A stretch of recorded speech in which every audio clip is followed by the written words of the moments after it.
जालना येथे वैद्यकीय शिक्षण घेणाऱ्या धनंजय काळेचा अपघाताने मृत्यू झाला।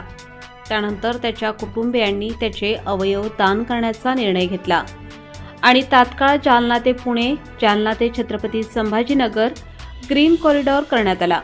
जालना शहरातील संजीवनी सुपर स्पेशालिटी हॉस्पिटलमधून या भावी डॉक्टरचे अवयव संकलित करून ते पुणे येथील 2 हॉस्पिटल आणि छत्रपती संभाजीनगर येथील 2 हॉस्पिटलमध्ये स्थानांतरित करण्यात आले आहेत। त्यांच्या कुटुंबाच्या या निर्णयामुळे 6 रुग्णांचा जीव वाचणार आहे।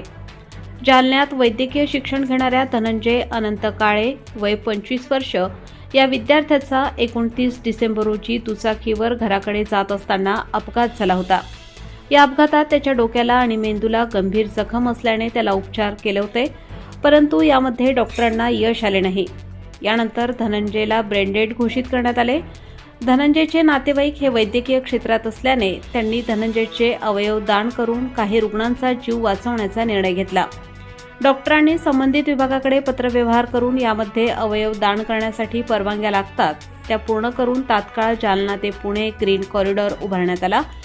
Doctor DY Patil hospital Pimpri Chinchwad येथील डॉक्टर राहुल केंद्रे, डॉक्टर आशिष डोळस आणि वसंती मुस्तडे यांनी फुफ्फुस ट्रान्सप्लांटसाठी पुणे येथे अँब्युलन्सने घेऊन गेले, तर रुबी हॉस्पिटल पुणे येथील डॉक्टर मनोज श्रीवास्तव आणि डॉक्टर विद्याचंद्र गांधी यांनी लिव्हर प्रत्यारोपण करण्यासाठी नेले आहे। तर छत्रपती संभाजीनगर येथील हेडगेवार रुग्णालय आणि सिग्मा रुग्णालय येथे एक किडनी प्रत्यारोपणासाठी घेऊन गेले आहेत। तर जालना येथील गणपती नेत्रालयात 2 रेटिना पाठवण्यात आले आहेत। या अवयवदानासाठी धनंजय यांच्या कुटुंबियांनी पुढाकार घेतल्याने नववर्षाच्या पहिल्याच दिवशी 6 रुग्णांना जीवनदान मिळाले आहे। यासाठी संजीवनी रुग्णालयाचे संचालक doctor Baliram Bagal, doctor Shivdas Mirkad, doctor Kailas Rajguru यावेळी ठिकठिकाणी जालना पोलिसांनी अवयव घेऊन जाणाऱ्या अँब्युलन्ससाठी ग्रीन कॉरिडॉर तयार करून आदर्श निर्माण केला। जालना पोलीस अधीक्षक अजय कुमार बन्सल, उपविभागीय पोलीस अधिकारी अनंत कुलकर्णी यांच्या मार्गदर्शनाखाली कदीम जालना पोलीस ठाण्याचे पोलीस निरीक्षक जनार्दन शेवाळे, सहाय्यक पोलीस निरीक्षक आरती जाधव यांच्यासह पोलीस प्रशासनातील अधिकारी, कर्मचारी, वैद्यकीय क्षेत्रातील अधिकारी, कर्मचारी आदींनी परिश्रम घेतले। यामध्ये डॉक्टर मनोज श्रीवास्तव, डॉक्टर राहुल केंद्रे, डॉक्टर बळीराम बागल तसेच उपविभागीय पोलीस अधिकारी अनंत कुलकर्णी यांनी माहिती दिली। प्रबंधभूमी महाराष्ट्र न्यूजसाठी प्रतिनिधी सुनील भारती, जालना। संजीवनी हॉस्पिटलकडून आम्हाला ही रात्री माहिती मिळाली होती।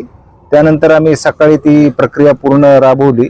आमचे कदीम जालनाचे PI शेवाळे साहेब, जाधव मॅडम यांना आम्ही या ठिकाणी स्टॅटिक करून ठेवलं होतं आणि माननीय पोलीस अधीक्षक साहेबांच्या मार्गदर्शनाखाली आणि बागल सरांच्या कोऑर्डिनेशनने आपण ग्रीन कॉरिडॉरची निर्मिती केली।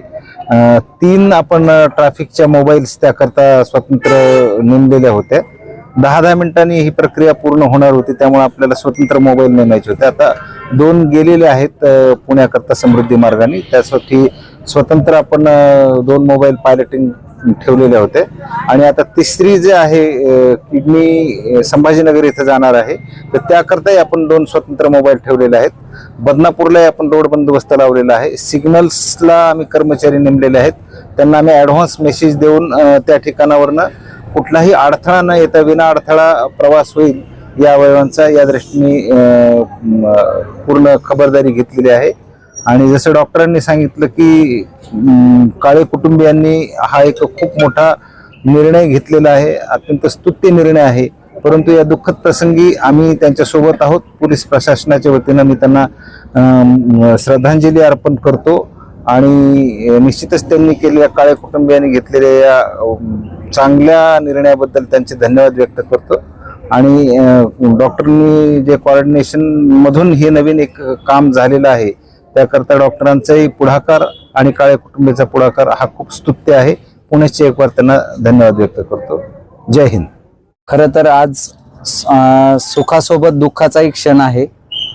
या दुःखामध्ये काळे परिवारासोबत संजीवनी हॉस्पिटलचा परिवार तसेच जालना जिल्ह्याचे सर्व प्रशासन, पोलीस प्रशासनासहित सर्वांना दुःखही आहे की आज एक तरुण की जो मेंदूला मार लागल्यामुळे तो ब्रेन डेड झाला आणि ब्रेन डेड झाल्यानंतर जिवंत राहण्याची शक्यता सायन्सनुसार नसते, आणि त्याच्यामुळेच या ब्रेन डेड झालेल्या पेशंटचे अवयव दान आपण करू शकतो या पद्धतीची संकल्पना आली आणि या संकल्पनेतून गव्हर्नमेंटच्या परमिशनमुळे आम्ही आज हे अवयवदान करू शकलो.